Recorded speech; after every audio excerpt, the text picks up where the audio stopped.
Part 1.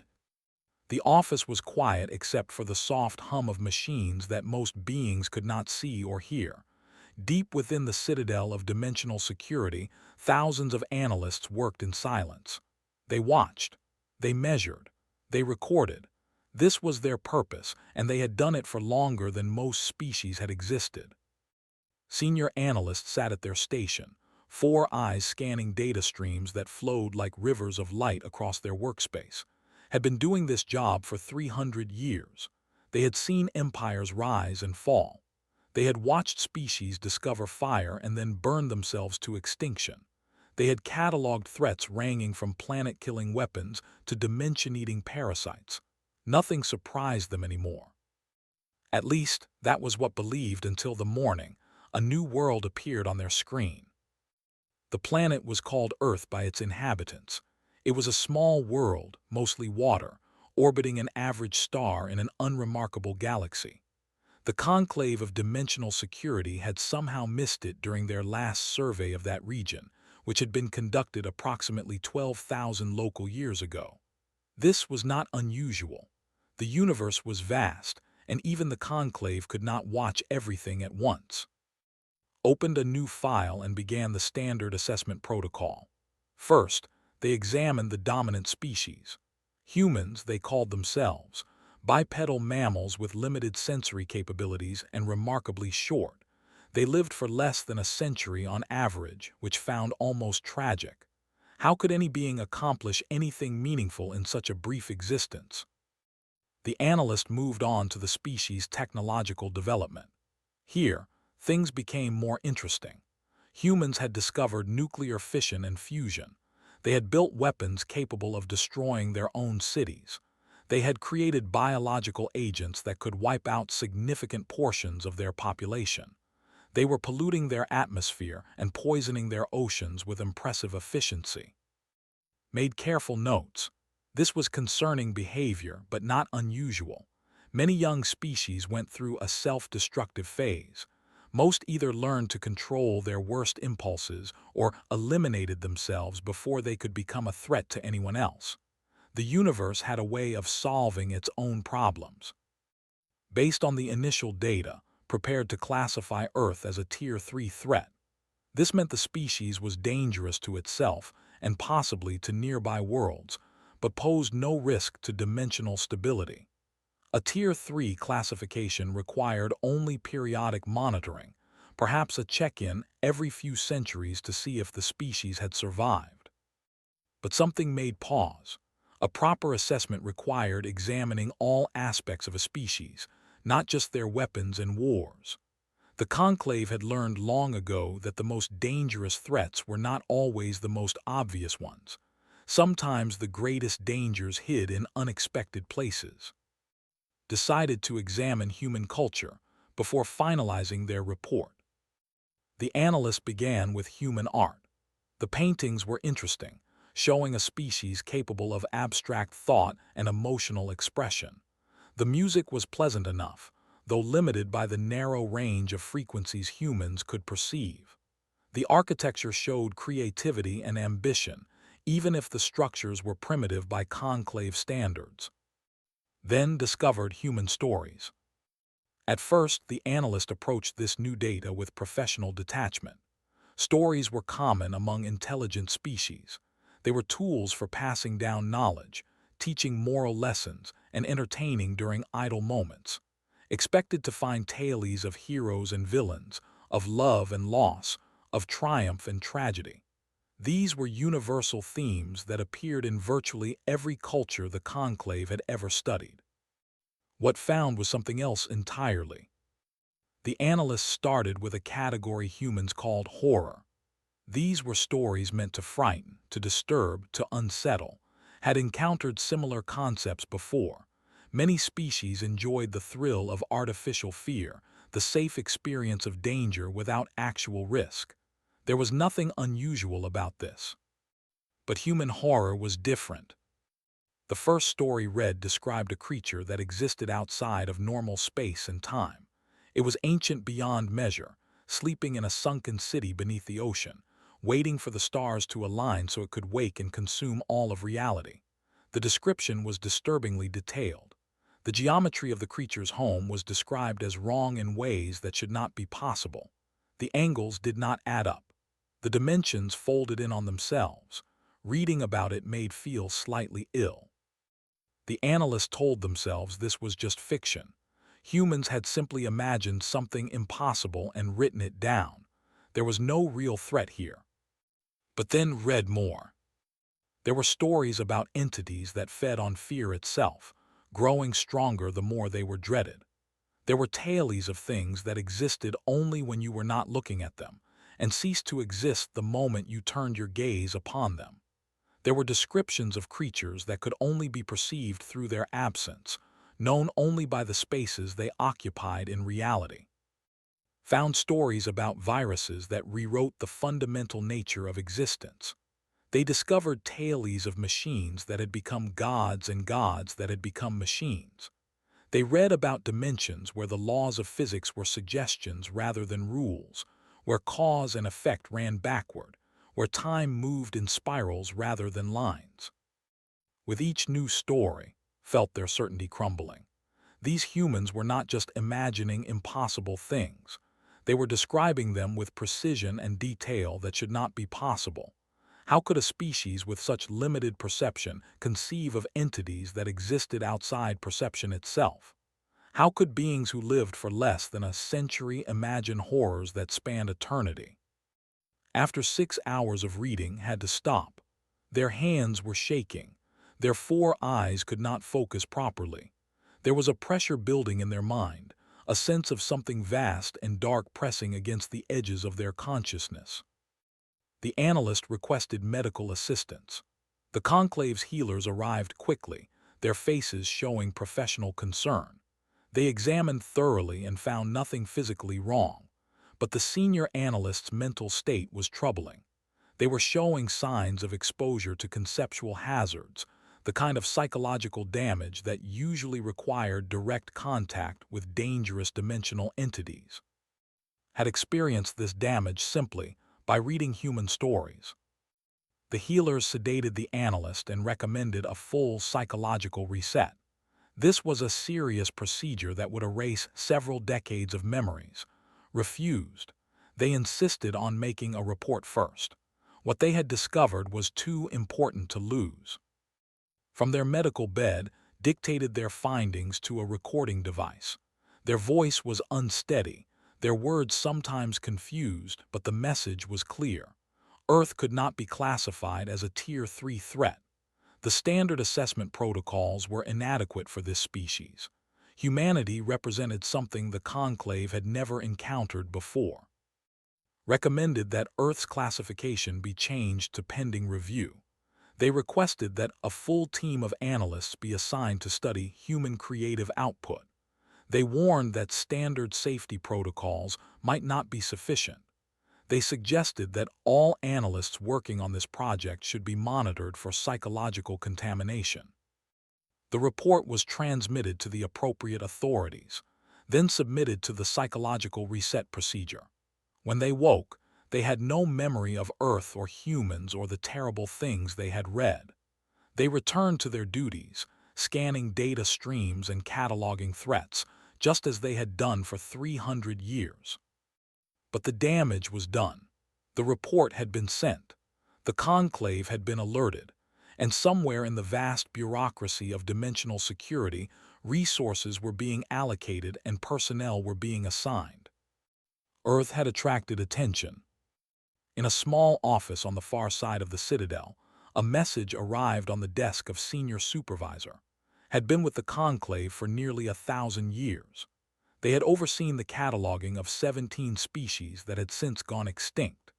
They had coordinated responses to dimensional breaches, reality storms, and conceptual plagues. They were considered one of the most experienced and capable supervisors in the entire organization. Read's report 3 times. Then they read it again. Then they sat in silence for a long moment, their aged face showing an expression that their colleagues had never seen before. It was fear. Began drafting a request for additional resources. This would require careful handling. This would require experts. This would require the kind of attention that the conclave reserved for only the most serious threats. Had a feeling that this was going to be very, very serious indeed. Part 2. The team assembled in a secure room deep within the Citadel. There were 12 analysts in total, each one selected for their expertise and their psychological resilience. They had been briefed on the basics of their assignment, but nothing could truly prepare them for what they were about to face. Senior Supervisor stood at the front of the room, looking at the faces of those who had been chosen. Some were young and eager, excited by the prospect of studying a new species. Others were veterans who had seen terrible things and survived. All of them would be changed by this work. Knew that with absolute certainty. "You have all read the preliminary report," began. "You know that senior analysts suffered significant psychological damage simply from reading human stories. You know that they required a full memory reset to recover. What you may not know is that was one of our best. 300 years of experience. Exposure to some of the most dangerous conceptual hazards in existence, and human fiction broke them in less than a day." The room was silent. The younger analysts exchanged nervous glances. The veterans kept their expressions carefully neutral. "Your assignment is to conduct a thorough analysis of human creative output," continued. "You will examine their literature, their visual media, their games, their oral traditions, and their digital communications. You will catalog everything of significance. You will identify patterns and themes, and you will determine whether humanity represents a genuine threat to dimensional stability." One of the younger analysts raised a hand. "Supervisor, with respect, how can stories be a threat? They are just words. They are not real." Looked at the young analyst for a long moment. "That," they said quietly, "is exactly what we need to find out. Divide the work among yourselves, report your findings daily, and if any of you begin to feel strange, report immediately to medical. Do not try to push through. Do not tell yourself it is nothing. The moment something feels wrong, you stop. Understood?" The analysts nodded. They divided into teams of 2 or 3, each group taking responsibility for a different category of human creative work. Then they began. The first week was difficult. 3 analysts requested transfers after only a few days of exposure. They could not explain exactly what had disturbed them. They spoke of a creeping sense of wrongness, of dreams that felt too real, of shadows that seemed to move when they were not looking. Medical examined them and found no physical damage, but their psychological profiles showed worrying changes. Approved the transfers without question. Better to lose a few analysts than to have them suffer permanent harm. The remaining 9 continued their work. They developed safety protocols as they went along. They learned to take frequent breaks, to discuss their findings with each other, to ground themselves in familiar concepts before diving back into human imagination. They supported each other through the dark moments and celebrated the small victories. Slowly, a picture began to emerge. Analyst was responsible for studying human science fiction. This was a category of stories that imagined possible futures, alternate technologies, and encounters with other species. At first, found it almost comforting. Humans dreamed of traveling to the stars, of meeting alien civilizations, of building great machines that would carry them across the galaxy. These were hopeful stories, full of wonder and ambition. But then looked deeper. Mixed in with the hopeful tales were darker visions. Humans had imagined wars that spanned centuries and consumed entire worlds. They had dreamed up weapons that could destroy stars, collapse dimensions, and rewrite the fabric of reality itself. They had conceived of artificial minds that grew beyond control, of plagues that spread between galaxies, of empires that crushed all life beneath their boots. What disturbed most was not the destruction these stories described. The Conclave had witnessed real destruction on similar scales. What disturbed was how the humans responded to these catastrophes in their fiction. They fought back, they survived, they won. In story after story, humans faced impossible odds and found ways to overcome them. They killed things that should not be. They destroyed entities that existed outside of normal reality. They developed weapons and strategies that the Conclave had never imagined, solutions to problems that had been considered unsolvable. Brought these findings to the daily briefing. They are not just imagining threats, the analyst reported. They are imagining solutions. They write stories where they defeat beings like us, gods, demons, cosmic entities, dimensional horrors. In their fiction, humans find ways to kill them all. The room fell silent. Show us, said.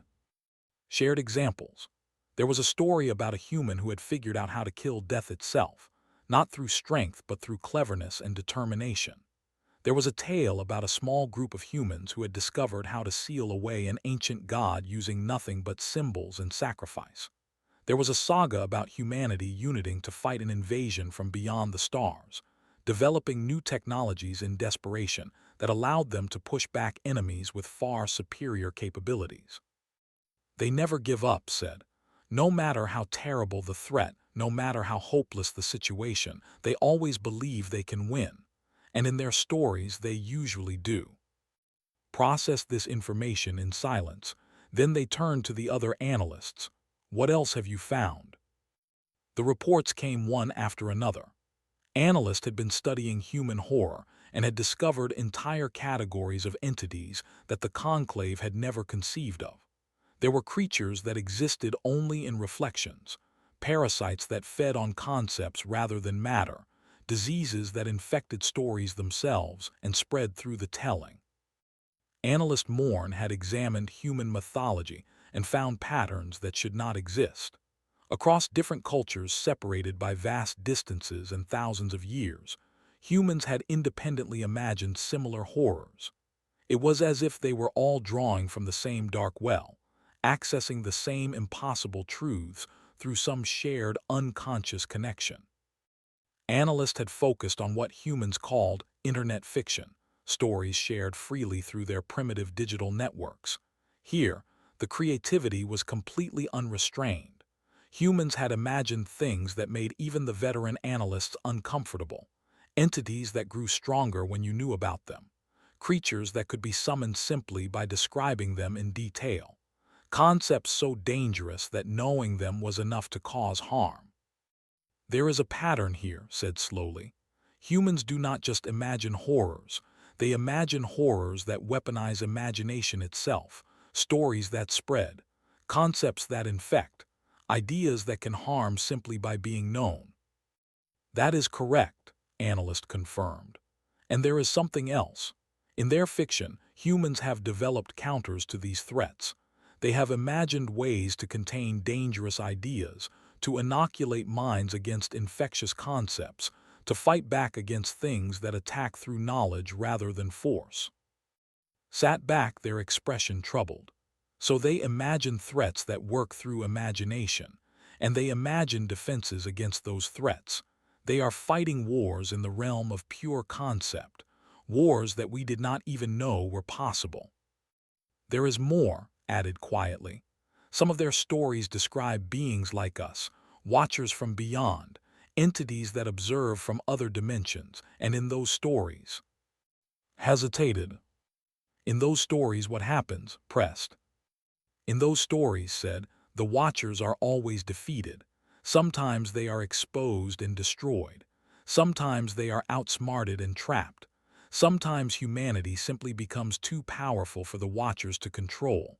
But the outcome is always the same. The watchers lose. The room was very quiet. Looked at the data on the screens around them. Reports, analyses, excerpts from human fiction. Thousands upon thousands of stories, each one a small window into the human mind. And in those windows saw something that they had never seen before in all their centuries of service. They saw a species that was preparing for war. Not a war with weapons and ships, a war with ideas, a war fought in the space between thoughts, a war that humans did not even know they were fighting. But somehow, impossibly, they were winning. "We need to report this to the High Conclave," said finally. "This is beyond our authority. This is beyond anything we have ever encountered. The humans are not just a threat. They are a new kind of threat, a threat that operates in ways we do not understand." The analysts nodded. They had reached the same conclusion themselves. Earth could not be handled through normal channels. This required the attention of the highest authorities. Began preparing the report. It would need to be comprehensive. It would need to be convincing. It would need to make the High Conclave understand what they were dealing with. Because had realized something during this investigation, something that frightened them more than anything they had ever encountered in their 1,000 years of service. The humans were not dangerous because of what they had built or what they could destroy. They were dangerous because of what they could imagine. And imagination, now understood, was the most powerful force in all of existence. The question was whether the Conclave could find a way to protect themselves from it. Part 3. The High Conclave had not assembled in emergency session for 4,000 years. The last time had been during the Cascade Wars, when 3 dimensions had collapsed into each other and threatened to unravel reality itself. Before that, it had been the Silence Plague, a conceptual disease that had erased the ability to communicate from 17 species simultaneously. Now, the greatest minds in dimensional security gathered once again. They came from all corners of the multiverse, beings of light and shadow, energy and matter, thought and dream. They filled the vast chamber at the heart of the Citadel, their attention focused on the platform where senior supervisors stood. Had never addressed the High Conclave before. They had never expected to. But here they were, about to deliver a report that would change everything the Conclave understood about threat assessment. "Honored members of the High Conclave," began, their voice steady despite their nervousness. "I come before you today to report on a species that we have classified as pending review. They call themselves humans. They inhabit a small world in an unremarkable galaxy, and they represent a threat unlike anything we have ever encountered." Presented the evidence. They showed examples of human horror fiction, the impossible geometries and conceptual predators and reality-breaking entities. They displayed excerpts from human science fiction, the weapons that could destroy stars and the strategies that could defeat gods. They shared samples from human mythology, the patterns that repeated across cultures and centuries, the dark truths that humans had somehow accessed through sheer imagination. The High Conclave listened in silence.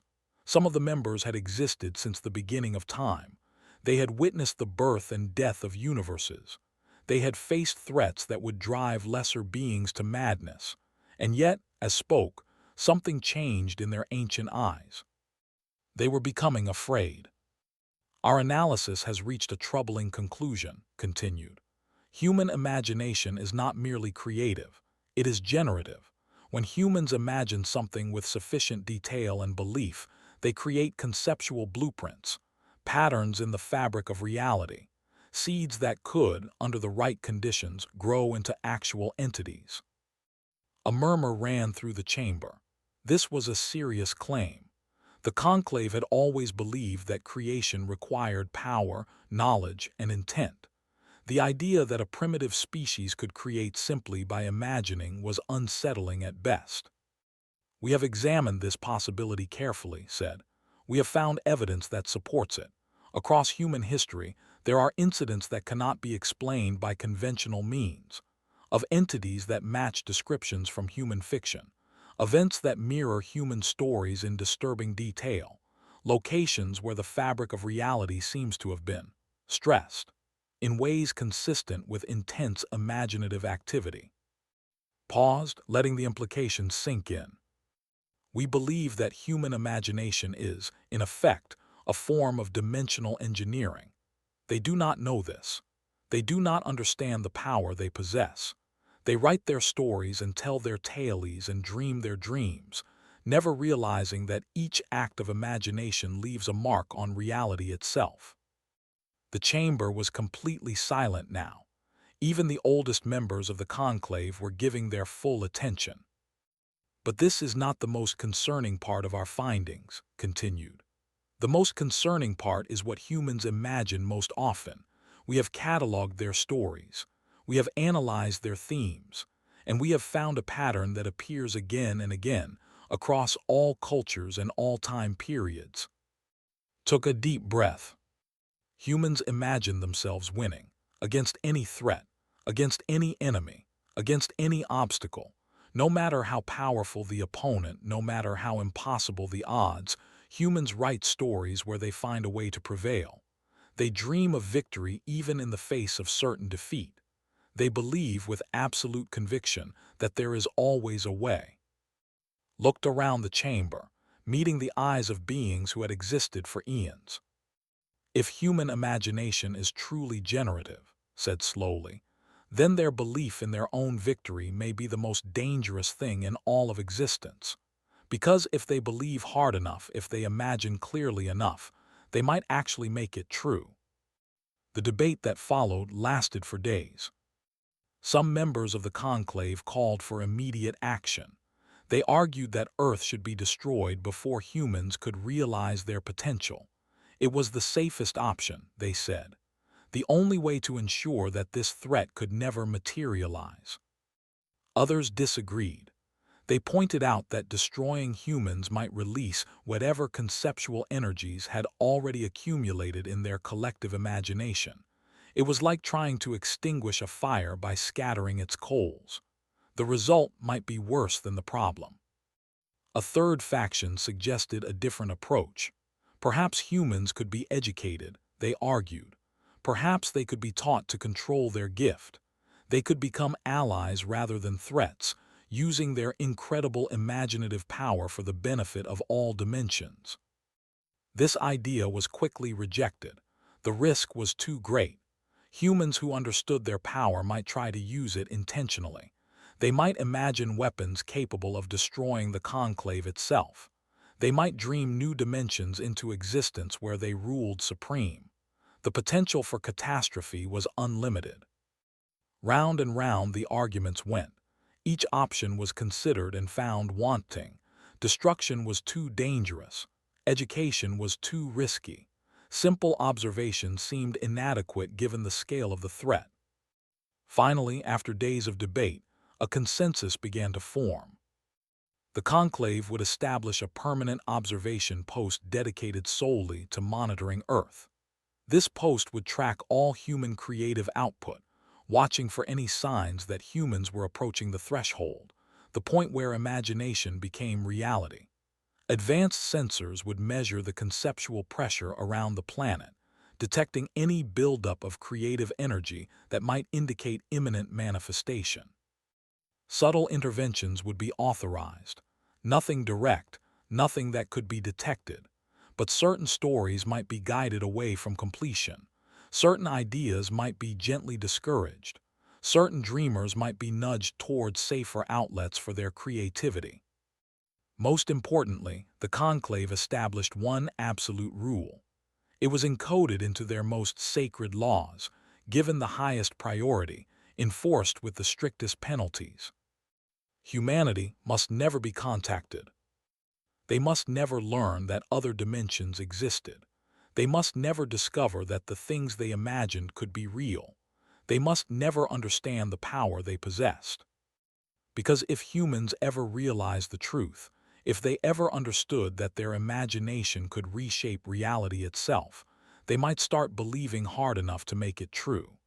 And then, nothing in all of existence would be able to stop them. The official classification was updated and sealed. Earth was designated as theoretical maximum threat level. The designation came with special protocols, unique among all the species the conclave had ever catalogued. It was the only classification that essentially said, "We do not know how dangerous this is, but we are not willing to find out." The observation post was established. The monitoring systems were activated. The analysts began their endless watch. And across the gulf of dimensions, completely unaware of the attention they had attracted, humans continued to dream. A writer sat at her desk, staring at a blank page. She was thinking about a story, something new, something different. In her mind, shapes were forming, characters taking shape, a world beginning to exist. She did not know that her thoughts were being monitored by beings from beyond reality. She did not know that her imagination was considered one of the most dangerous forces in the multiverse. She did not know that entire civilizations had debated what to do about people like her. She only knew that she had a story to tell. Her fingers touched the keyboard. Words began to appear on the screen. A new universe started to form in the space between her thoughts. In the observation post, sensors registered a tiny spike in conceptual pressure. An analyst made a note in a file. Nothing significant, probably. Just another human imagining things. But the analyst watched carefully anyway, because you never knew. With humans, you just never knew. The writer smiled as the story took shape. It was going to be a good one, she could feel it. A tale about impossible things, about monsters and heroes, about the darkness that lurked at the edges of reality and the light that pushed it back. In her story, humanity would face terrible threats. They would stand against forces beyond comprehension. They would be tested to their limits and beyond. And in the end, as always, they would find a way to win. She did not know that somewhere, in a dimension she could not perceive, ancient beings were reading over her shoulder. She did not know that her words were being analyzed for threat potential. She did not know that her imagination was being treated as a weapon of mass destruction. But perhaps on some level she did know. Perhaps all humans knew. Perhaps that was why they told these stories in the first place. Because deep down, in a place they could not name or explain, humans understood that imagination was power, and they had been training themselves to use it since the first campfire story was told in a dark cave, thousands of years ago. The conclave watched and waited and worried. And humanity kept dreaming.